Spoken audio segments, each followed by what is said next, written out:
The Edo State chapter of the People's Democratic Party on Sunday berated the State Police Command for alleged harassment and unlawful arrest of its chieftains ahead of the September 21 governorship poll in the state.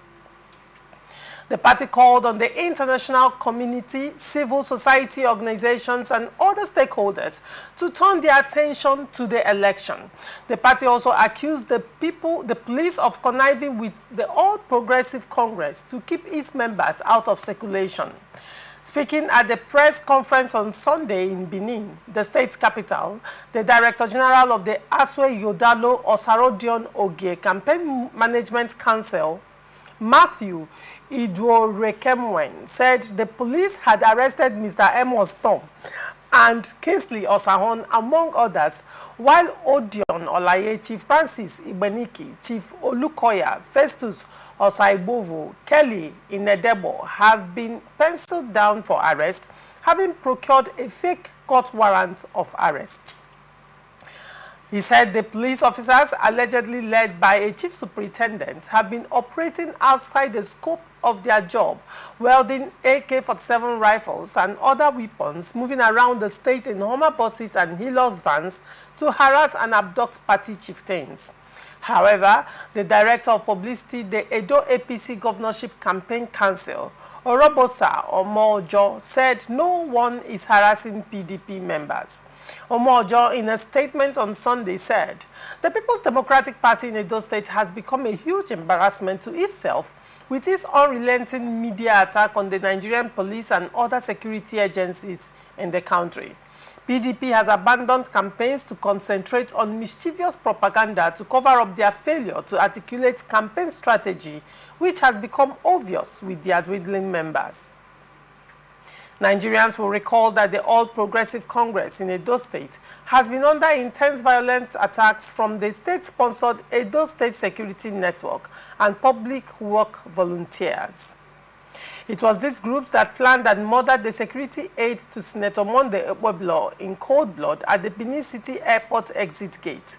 Governor Baseki should summarily disband the Edo State Security Network as a sign of his party's readiness for a peaceful election, he added. However, a top police officer of the Edo State Police Command said inquiries on the matter should be directed to the force headquarters in Abuja.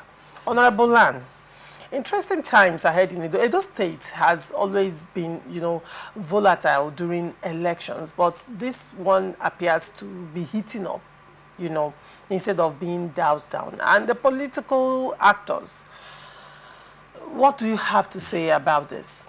And the way it's going, do you actually see, one, free and fair elections in Edo State? Do you see an election that will be free of violence? Do you see that happening? Okay, well, once again, Larisha, thank you. I'll start by making it very clear that since 1999, which is the Fourth Republic up to date, Nigeria has never been bereaved of any election without violence. And as much as it is not a good trajectory, but to an extent, it's becoming an acceptable mantra, which is not good which is not good for our democracy. But taking it back to the feud and the exchange of words between the APC and the PDP, first of all, it is no longer hidden that even the former members of the APC, including their vice national chair, retired, and some other members of the stakeholders, have come up publicly to say that even it got to a level where even the chief of staff to the president was accused of being a masterminder on how to rig the election. And that is a concern, because come to think of it, we continue every single day, Lauricia, to talk about democracy in Nigeria. But yet, do the people even have the right to decide who leads them? When political gladiators, and especially those who are in political offices, continue to truncate the future and the mandate of the people, it becomes something that even the international world, international community need to get involved into. Because I will tell you, democracy is the only tool by which sustainability is achievable, especially in Nigeria. In as much as if you do a proper X-ray, compare and contrast vividly between the military regime in Nigeria and the democracy we have today, I can tell you, apart from the season of our former president, whom I hold at high esteem as the most detribalized president of Nigeria, the person of President Olusegun Matthew Olikilankon Obasanjo, he has been the president Nigeria has ever wished for. And apart from him, I can tell you that if you put all other presidents till date, the military era has been better off than what we've experienced. That's the honest truth, because looking at including both the infrastructures, looking at including both the dividends of democracy, looking at both the livelihood and the hope for a common man in Nigeria. When you say the military era, yes, then I'll be forced to take you, being better off, I'll be forced to take you back to absolutely 1984, 1985, when Buhari, the former President Buhari, was the military head, yes, of Nigeria at that time. There was hyperinflation. The naira was devalued as well. The borders were closed. But you recall, I don't know if you remember the Emir of Gwandu and the 54 suitcases, 53 suitcases that nicodemously entered Nigerian borders even when the borders were closed. There were a lot of issues around corruption, issues around human rights abuse. So when you look at it critically, was it actually better? Okay. Economy was tough at that time. Okay, Choma, I'll tell you, maybe you would say to a large extent, Nigerians were disciplined because of the war against indiscipline in Nigeria at that time. So people respected themselves, people stood in queues, people waited their turn, people did the right thing. Probably because there were harsh consequences. Choma, Loris, I wouldn't want to say it that way. Let me, like you've given me your own view and also your perception, but let's look at it critically on the way and manner by which people were surviving. Like you said, today, even in our democracy, Nigeria is the only place in the world, or a Nigerian is the only man in the world that wherever you find him, by their actions and by their way of living, you get to know that this particular man is from Nigeria as a result of the hardship, the experience, and what they go through, especially even within this current democratic government. But now, bringing the comparison to the military era, if you look at, yes, you made an instance. If you remember also, when head of state, Olusegun Obasanjo, was the head of state of Nigeria. In the military. He was the one that handed over to Shehu Shagari. And he wanted to bring this democracy because he knew the importance of democracy to our people. And that was how some of the funds that were misappropriated by the former president, who happened to end up, plotting a coup, succeeding, and also becoming even an elected president of Nigeria in the person of President Muhammadu Buhari. Remember that Muhammadu Buhari then, under the governance of the former head of state, Olusegun Obasanjo, was the first chairman. He was the defunct and the maiden chairman of the Nigerian Petroleum Commission. So this was where he was able to, I wouldn't want to use the word steal, but misappropriated. I wanted to bring absolutely how many $1 million that absolutely. So missing. a lot of misappropriation took place, which was part of the reason why he used those money to aid himself into power. But now taking it back to the issue. So how is it different? How was it better? The difference is that how was it better? After a while, immediately, Buhari's term as a military head of state was over. Remember, it was IBB that usurped Buhari. Nigeria had a breath of fresh air. Nigeria, if you look at the 8 years of Buhari in democratic governance and compare the number of years that Buhari was the military head of state, you see that they are not the same. And in between these two terms as well, Nigerians were engulfhed with excruciating pains and challenges, economic hardship and bottleneck, which to the best of my knowledge, it's now something we've known Buhari for. You understand? Murdering or killing or a lot of things were happening between those periods. But taking it back to the situation on ground, the military governance from the aftermath of Buhari's regime, we are better off. If you look at the number of infrastructures that the what was his name, the Ibrahim Badmuse Babangida, brought for Nigerians. If you look at the number of schools and the rest of them, if you also look at as well as the type of economic privileges that Nigerians were enjoying, including academics. But today, Nigerian academic it's now a sham.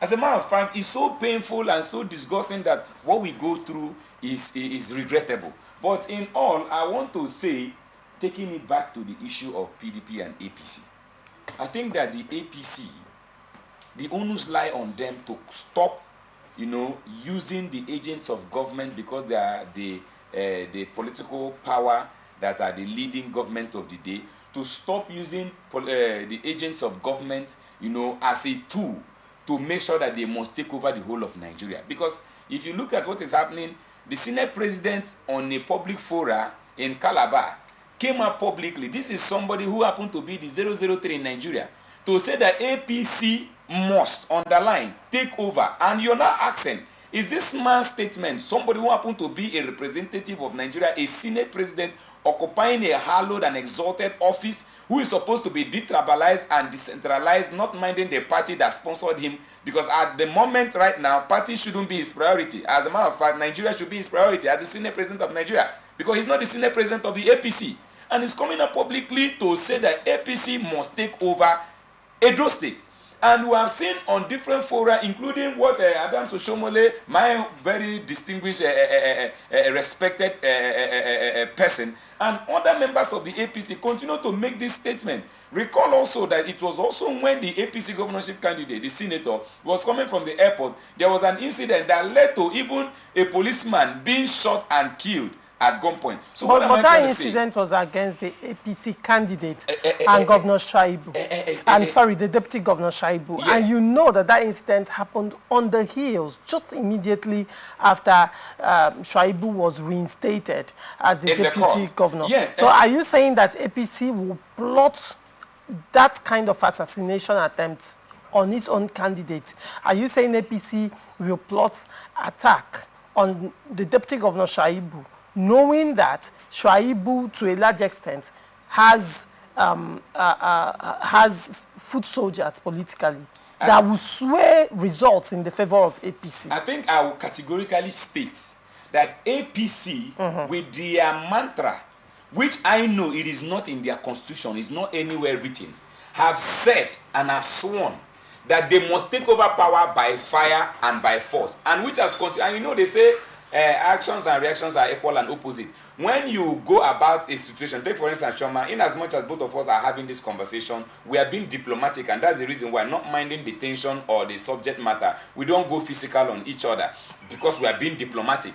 But the APC on their own has continued to say that they must take over by fire, by force. And you know that when somebody makes such a statement and is also in the reflection of their own characteristics, it becomes a problem, because it is not mandatory, it is not written or stamped anywhere. You didn't answer the question. No, the question is, APC has always been, since 2015, as a matter of fact, that APC took over power.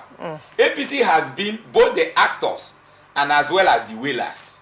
They act and they come behind to weigh, because they understand the rigidity and the lacunas within the political ecosystem of Nigeria, which has continued to be a problem. And that is the reason why I will always fall back to the statement made by the governor of Rivers State, that has said that political parties in Nigeria has failed Nigerians. You still didn't answer the question. No. I asked you a question. The question What is the question that I asked? The question is, yes, will APC orchestrate the same attack against its own? And I just gave you the answer that APC has always been the actors and as well as the wailers. So you're saying APC orchestrated that attack? Believe me, because if you look at even the situation, remember vividly that was the same time that the former deputy governor, the deputy governor, the reinstated deputy governor of Edo State, Shaibu, was also with his team, trying to join back the same APC that he called all sorts of names. And in between that period, a lot of tensions were already in Edo State. So at that moment, you can't even, because even the government of the day will not have no business with Shaibu going to meet with the APC governor. So it is it's highly probable that those tensions and pressures could have, unveiled itself as a result of reaction at the moment. So it cannot be the government of the day. So are you saying that APC in Edo State has imploded? APC in Edo State has always imploded, because that was also the reason why, if you remember, between APC the governor in Edo of State and PDP in Edo State, which party imploded actually? Okay. If you're being fair in your analysis. Okay, fine. I will tell you based on my own personal view that the APC has imploded more. But the difference why it has been properly managed is because of the National Working Committee and the presidency. You understand? The National Working Committee and the presidency, because you know that the presidency is like a god in the APC as we speak. As a matter of fact, even the way I'm hearing about it, even the National Working Committee chairman of the APC is now at the verge of, crying, because by the information and rumors with confidential memos that I have seen, that very soon he will be dispatched to Chad. He will no longer act as the National Working Committee chairman, which is Abdullahi Ganduje. Yes, I've seen the memo, and as a matter of fact, he's almost crying. Why his loyalty to the president, will be rewarded in that nature. So I think the APC should stop using Nigerian police and Nigerian agencies to go about witch hunting and clamping down on other opposition government. Because if you remember, for fairness and democracy is all about fairness and equity. And for fairness and equity, if the PDP were not fair, PDP wouldn't have lost Edo State, if you remember Binishu. And PDP also wouldn't have reclaimed Edo State in 2019, if you remember. So this is the reason why. How did PDP win Edo State? Well, Edo State has always. When you say these things, yes. Are you well versed with Edo politics? How did PDP win Edo State in the first place? Okay. Who was instrumental? Okay. To PDP reclaiming Edo State. Okay. In as much as I wouldn't want to. Can you be fair in your analysis? Yes, I will be fair. I will be very, very fair. Try to be fair. Yes, and I will want to give honor to whom honor is due. All right. If you remember that as at the time of the election of the Edo State, the Ganduje today, who happened to be the national chairman of the APC, was the governor of Kano State and also was the chairman of the governing council, the campaign council of the Edo State election as at that time. And our very own, in the person of the current serving Honorable Minister of FCT, who happened to be the governor of Rivers State then, was also in the forefront of the Edo election. And he played a major role. Let me also tell you, because I was a witness, because I was part of that team that visited Edo, that to an extent that we were ambushed coming from the airport. But it was so surprising to the APC of Edo how our very wonderful governor Asaden, which is His Excellency Barrister Yeso Mezo Nwike, maradonically, found himself at the election ground, and it was as a matter of fact, we said that is a different subject in politics that Nigerians need to go and study. So I think that was part of the reason why PDP was able to reclaim Edo, because in as much as Edo and Edo then previously was the APC, and also APC was also the president, the APC was the ruling party at that time. So APC thought that they were going to write result, but it was very, very clear to them that the Edo people rejected APC. But today, the PDP has always been fair in giving fairness and equity to all the Edolites. So I think that the APC should reduce their pressure. Right. This is politics. It's not a do or die affair. And again, I also want to tell the good people of Edo that they should take the mantle by themselves. Like my mantra in my own election, I said, let my people take their mandate and decide their future. Let the Edolite take their mandate and decide their future. Right. If their future is for them to start enjoying what they call a minimum wage, even when the federal government has not even approved it, and they were the first to taste it, I think that they were even the people who, among the Nigerians, that touched the Canaan. So there is need for them to take their mandate and decide their future. Right. Thank you very much. All right. So also joining me on Open Conversation is Chizi Masila, a political analyst. Chizi, you have been smiling all the while. Honorable Land has been speaking so passionately. What do you make of Edo State banter? Honorable Land is my friend. And I know his position in certain things. But it was still Honorable Land that told us that the headquarters of executive rascality is Edo. And who was the governor? Or who is the governor? Obaseki. From which party? PDP. And that's the headquarters of executive rascality. And so if you are telling Edo to that key up to the same executive rascality, it's only in Edo, in Nigeria, in Africa, like I say in the whole world, that has stopped an elected legislators from being legislators. About 10 of them, correct? About 12. 12 of them. From participating in any legislative work. Throughout the tenure of the same person. And now, if you feel that, I can say that, let me differ from my friend. This is what, to be objective with him. All right. He made mention, I just heard him, he made mention of that if the PDP were not fair, that in the first instance, that APC would have won in Edo, in the first instance, if they weren't fair. Meaning that the APC was also fair because Bayelsa, PDP just won in Bayelsa. And it's a ruling party, APC. It's a ruling party, APC. The truth is that in all our states, the PDP and APC has a way of crying and doing the same thing. If you go to APC state, just imagine what, I don't want to jump the gun, what is happening in Bauchi, where the APC is crying that the PDP... don't jump the gun. Okay. Now, I don't want to talk about that, but I just can tell you that these people are one and the same. After all, the Senate president that is just still talking now was on the PDP. Isn't it? Absolutely. Then they jump from here and then they turn to beat this other one, and they are all bringing like I keep saying, that leadership is value neutral. It is the person that comes on board that brings who he is to the same political party. It's not just the APC, it is the individuals that are there. They do whatever. He told us that our own brother and my friend, Yesowike, was among those who delivered Edo, and that he found his way, I don't want to use the word, that he found his way into the election ground. In the first instance, by law, is it supposed to be in the election ground? Is this from Edo? Is that legal? Is that okay for us to be? If we are judging by the actions or inactions, the truth is that for some of us, especially people like Lance, we should come up to say, look, this thing is not good, whether it's from the APC or the APC. They have their own ways. See, let me tell you, my brother, I've seen an instance where I'm also, thank God you are, I like to talk with politicians. You know that I've seen an instance where in our own place, I don't want to mention the era, that we went and did something and accused the opposition party. We did. I know that we did it. You're making a confession on national television. No, yes. Are you aware that right now you're making a confession? Yes, I'm making a confession. It's not when I mentioned it. You did something that was very good. And we said it was the other people that was good.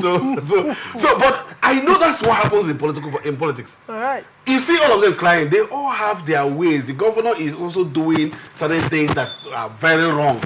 Same way APC is doing. And that's my stand. All right. They should stop it and allow Edo to take their mandate by their hand.